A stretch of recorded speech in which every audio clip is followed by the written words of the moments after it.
Assalamualaikum warahmatullahi wabarakatuh.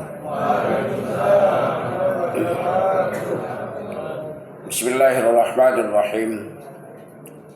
Alhamdulillahilladzi ja'ala Ramadhana syahrun min tanwir qulub wa syahrus siyam nazala bihil Qur'an hudan linnas wa bayyinatin minal huda wal furqan. Ashhadu an la ilaha illallah wahdahu la syarika lah wa ashhadu anna sayyidana wa nabiyyana wa maulana Muhammadan abduhu wa rasuluh. Allahumma salli wa sallim ala sayyidina Muhammadin khatamul anbiya wal mursalin wa ala alihi wa ashabihi ajma'in, amma ba'd. Qala Allah fi kitabihil mubin wa huwa asdaqul qailin. A'udzu billahi minasy syaithanir rajim. Bismillahirrahmanirrahim. Qad aflaha man tazakka wa dzakara isma rabbih fasalla. Shadaqallahul azim. Wa ballagha rasuluhun nabiyul habibul karim wa nahnu ala dzalika minasyahidin wa syakirin. Walhamdulillahi rabbil alamin. Hadirin jamaah salat tarawih, shaimin dan shaimat yang senantiasa dirahmati Allah Subhanahu wa taala. Kita pastikan bahwa doa-doa kita dikabul oleh Allah Subhanahu wa taala. Amin. Terbukti kalau doa kita, ibadah kita diterima Allah kalau kita sudah tidak melakukan perbuatan keji dan munkar dalam hidup dan kehidupan ini. Amin ya rabbal alamin. Dalam kesempatan ini kita akan melihat surah Al-A'la ya. Allah Subhanahu wa taala berfirman, qad aflaha man tazakka. Sungguh telah beruntung orang yang membersihkan dirinya. Rasul sallallahu alaihi wasallam Ramadan ini menyebutnya tanwirul qulub atau islahul qalbi atau tazkiyatun nafsi, bulan membersihkan hati. Imam Ghazali di dalam kitabnya yang bernama Al-Ihya Ulumuddin menyatakan, barang siapa di antara hamba-hamba Allah umat Rasulullah sallallahu alaihi wasallam ingin hasanah fid dunya wal akhirah, maka dia harus mengendalikan nafsunya. Kebalikannya, kata beliau, kalau dia tidak mampu mengendalikan nafsu, dalam artian bahwa hidupnya dikendalikan oleh nafsu, maka yang ada dia temui hidupnya adalah su'ul khatimah. Na'udzubillah min dzalik. Pernyataan Imam Ghazali di dalam kitab Al-Ihya Ulumuddin ini disyarah oleh Syekh Al-Imam An-Nawawi Al-Bantani di dalam kitab Qatrul Ghaith. Qatrul Ghaith itu artinya cahaya hati. Ternyata tazkiyatun nafsi, membersihkan jiwa itu dari 7 nafsu. Dalam diri kita ada 7 nafsu minimal. Pertama, nafsul ammarah yang ada di dada sebelah kanan. Nafsul ammarah ini tempat penyakit hayawan. Hayawan membenci, serakah, dendam, berhayawan. Kemudian yang kedua, nafsul lawamah ada di sebelah kiri. Kalau dalam bahasa kedokteran adanya di liver. Ini penyakitnya pendendam, pembenci. Hati-hati. Kalau kita tidak membersihkan hati daripada membenci, pendendam, hubbud dunya, cinta dunianya tidak bisa dikendalikan, maka siap-siap kita jadi sakit liver. Kemudian yang ketiga, nafsul mulhamah ada di sebelah kanan. Mulhamah ini positif, dermawan, berbuat baik, ramah, itu mulhamah. Lalu yang keempat, nafsu mutmainnah. Ini yang sering dipanggil oleh Allah di dalam Al-Quran, diukirkan, ya ayuhat Tuhan nafsul mutmainnah, wahai orang jiwa yang tenang. Nafsul mutmainnah ada di sebelah kiri. Lalu yang kelima, nafsul radiyah. Radiyah ini ada di seluruh badan. Dalam bahasa Arabnya qalab. Kalau qalbun itu hati, kalau qalaba itu seluruh tubuh. Padahal bahasanya sama, qalbun juga. Kalau lamnya mati, qalbun itu hati. Tapi kalau kita baca qalaba itu artinya seluruh tubuh. Itu nafsu radiyah. Lalu yang keenam, nafsu mardiyah ada di sebelah kanan. Dan yang terakhir adalah nafsul kamilah, yaitu ainul yakin, hakul yakin, adanya di dalam nafsul kamilah. Yang harus kita bersihkan dua sisi nafsu ini, nafsu ammarah dan nafsul lawwamah. Bagaimana cara membersihkannya, cara mentazkiyatkan nafsinya bagaimana? Rasul Shallallahu Alaihi Wasallam sudah mengajarkan kepada kita, sangat sederhana. Sesudah sholat 5 waktu dianjurkan membaca tasbih subhanallah sebanyak berapa? 33. Alhamdulillah 33. Allahu Akbar 33. Khafifatani fil lisan, thaqilatani fil mizan. Ucapannya ringan, tapi ini dapat membersihkan kolbu di mata Allah Subhanahu wa ta'ala. Subhanallah. Maksudnya bukan Allah yang suci. Kalau Allah Maha Suci sudah tidak bisa diganggu-gugat lagi.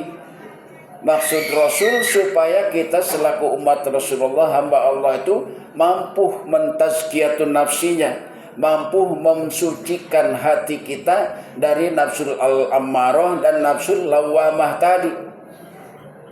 Kenapa 33? Oh, itu sunnah Rasul Shallallahu Alaihi Wasallam. Tapi di balik kesunahannya itu ada bahasa filosofis Rasul. Tiganya kan 2 kali, 33. 3 pertama, Arif Billah menyatakan ada nurullah di dalam diri insan. Yang kedua ada nur Muhammad. Dan yang ketiga ada nur insan. Lalu 3 yang kedua, kita wajib mengenal Allah Subhanahu wa ta'ala. Karena perintah yang pertama kepada manusia itu adalah awwalu wajibil insan ma'rifatil ilahi bistiqani. Di dalam kitab Al-Itqan halaman 5, yang pertama diwajibkan kepada manusia itu sebenarnya adalah mengenal Allah Subhanahu wa ta'ala. Mengenal zatnya, mengenal sifatnya, mengenal asma'nya, mengenal af'alnya, sekaligus percaya kepada zat Allah, beriman kepada asma Allah, beriman kepada sifat Allah, beriman kepada af'al Allah Subhanahu wa ta'ala. Yang kedua, kita wajib mengenal Rasul Sallallahu Alaihi Wasallam. Sudah pernah ketemu dengan Nabi? Belum. Fotonya aja nggak punya kita. Tapi kita wajib kenal Rasul Sallallahu Alaihi Wasallam. Bagaimana caranya kita mengenal Rasul? Sementara zamannya sudah 500 tahun yang silam. Jauh sudah. Maka kata Rasul, yang pertama, tuba liman ro'a man ro'ani. Beruntung kalian hidup sezaman dengan aku dan beriman kepada aku. Yang hidup sezaman dengan Rasul adalah para sahabat Rasulullah Sallallahu Alaihi Wasallam. Lalu kita sudah 500 tahun jaraknya dengan Rasulullah kehidupannya, tapi kita wajib mengenal Rasulullah Sallallahu Alaihi Wasallam. Maka kata Rasul, wa tuba liman ro'a man ro'ani.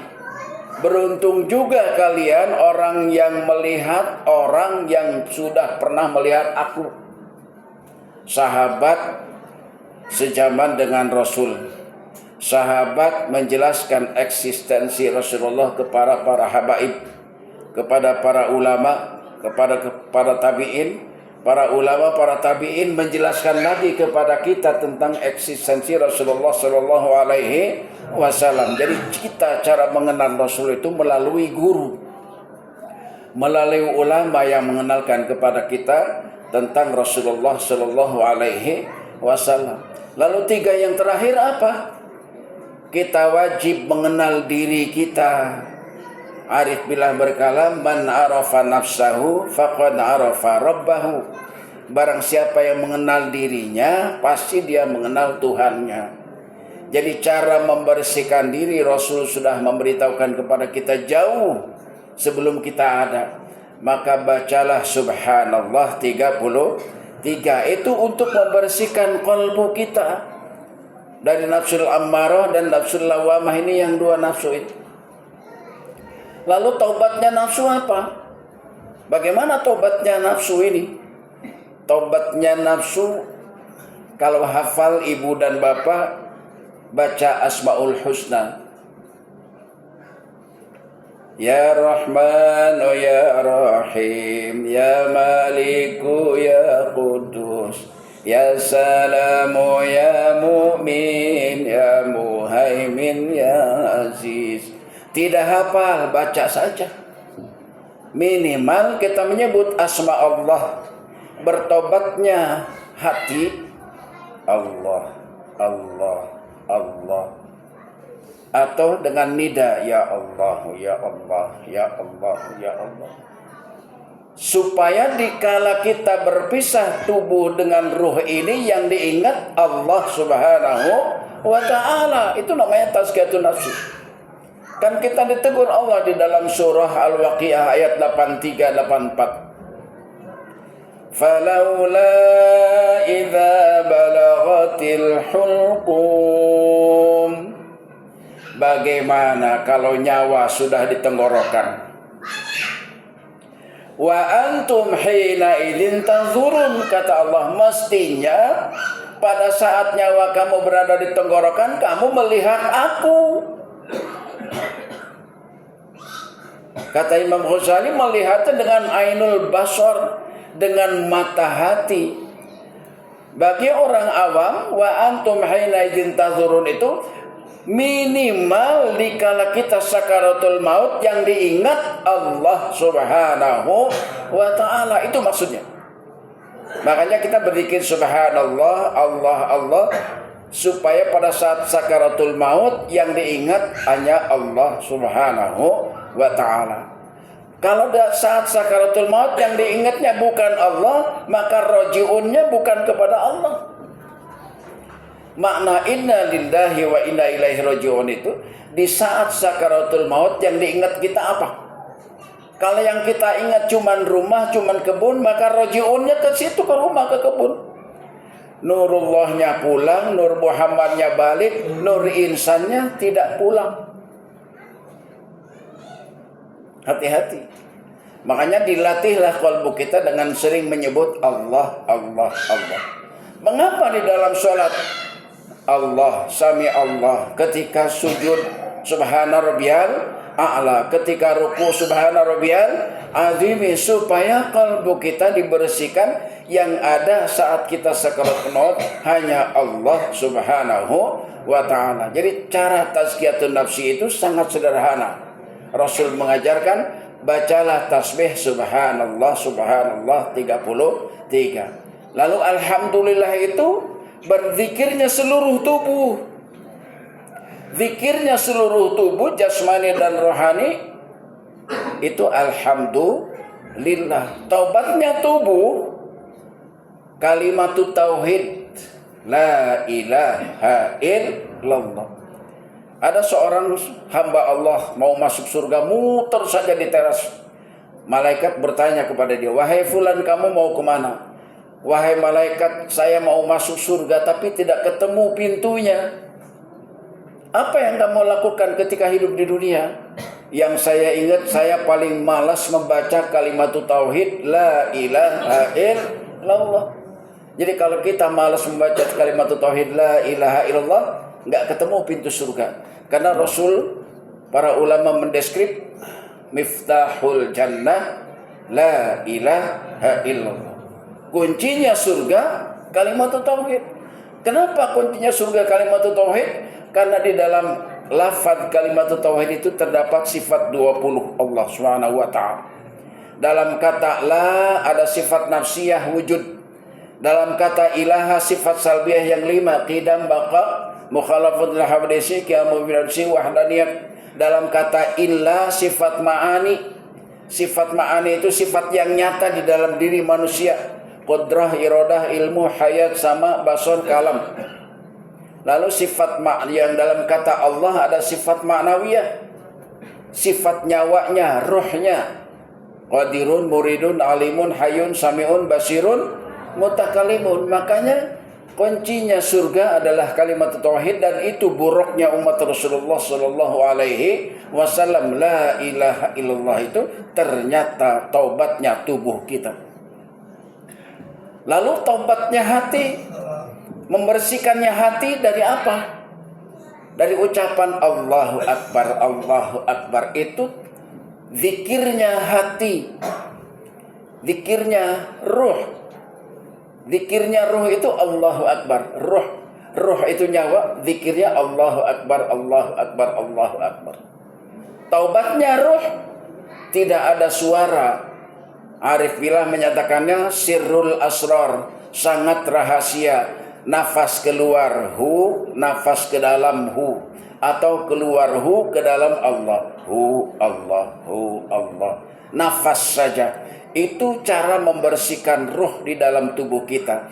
Jadi tazkiyatun nafsi, Rasul sudah mengajarkan sangat sederhana. Ucapan tasbih khafifatani fil lisan, ringan diucapkannya, cuman subhanallah, alhamdulillah, Allahu akbar, la ilaha illallah. Tapi thaqilatani fil mizan, berat timbangannya di mata Allah Subhanahu wa taala. Semoga bermanfaat. Amin ya rabbal alamin. Asyhadu an la ilaha illa anta astaghfiruka wa atubu ilaik. In uridu lal islah ma stata'tu wa taufiqi illa billah. Wassalamualaikum warahmatullahi wabarakatuh.